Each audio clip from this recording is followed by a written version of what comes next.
Биотехнологийн бүтээгдэхүүний анагаах ухааны салбарын хэрэглээнд бол онцлогын үйлдвэрлэл, моноклонал эсрэг биеийн үйлдвэрлэл, вакцины үйлдвэрлэл, антибиотикийн үйлдвэрлэлүүд бол орж байгаа ахнэ. За ингээд өнөөдрийн хичээлээр биометрикчийн хэрэглээ буюу 12-7-гийн Г глюкоз оксидаза болон пероксидаза энзим агуулсан индикатор болон биометрикчээр хэрхэн цус болон шээсэнд агуулгадах глюкозыг хэмжих зарчмыг тайлбарлах гэсэн суралцсан зорилтын хүрээнд бол хичээлүүдийг бэлтгэсэн байна. За гүйцэтгэлийн түвшний дараах 1, 2, 3 дугаар түвшний агуулгуудыг бол тухайн хичээлд бол оруулсан байгаа. За чихрийн шижин гэдэг нь бол хоёр төрлийн хэлбэртэй.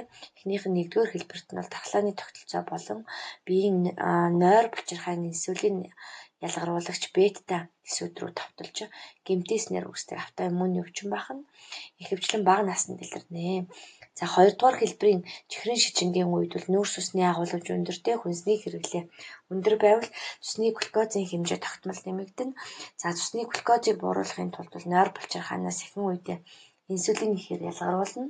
За цаашд бол эд хэсэд инсулины төвчрлөө үүсчүүл цусны глюкозын түвшин буурахгүй болдог байна.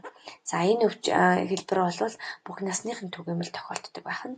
Гэхдээ гол шалтгаан нь инсулин дааврын нийлэгжилт алдагдах, за мөн сахарын солилцоо алдагдах байна. За эдгээрийг бол түргэвчилсэн онцлогоор бол тодорхойлдог. За энэ электрохимийн биометрикч төхөөрөмжүүд нь бол мэдрэг чанар сайтай, дахин ашиглах боломжтой, авч явахад хялбар, үнийн хувьд боломжийн юм багц байдаг байна. За чихрийн шижин нэг хэлбэрийн үед бол инсулины хамааралт диабет гэж нэрлэнэ. Нойр булчирхайн эсүүд инсулин үүсгэж чадхаа болох нь байна.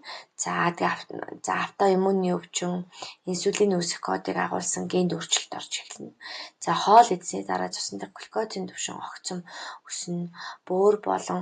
Бөөр бүх глюкозыг эргэн шимэгдүүлж авч чадахгүй. Заримыг нь шээсээр алддаг байх нь. Иймээс үлсэх цангах шинжил илэрдэг байх нэ. За ингээд эсүүд глюкозыг шингээх хурд буурч эсүүд глюкозын дутагдалд орж энерги өөх тус болон уургийн метаболизмаас авч эхлэх нь байна. За кетогчл үүс цусны pH буурна. Ус давсны алдагдал pH-ийн бууралтаас болж комд ордог байх нь мөн гликогенийг нөөцлөхгүй байгаа учраас хоолны хооронд глюкозын концентрац огцом буурч амьсгал шаардлагатай глюкоз дутагдаж энерги хангалттай үүсэхгүй учраас комд ордог юм өвчин юм байна. За шээсэнд глюкозыг шалгах тест байна.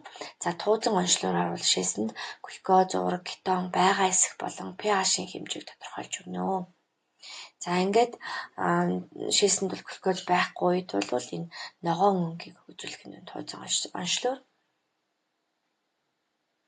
За цуснд глюкоз тодорхойлох дараагийн арга бол биометрикчийн тусламжтайгаар бол цусны глюкозын хэмжээг тодорхойлно.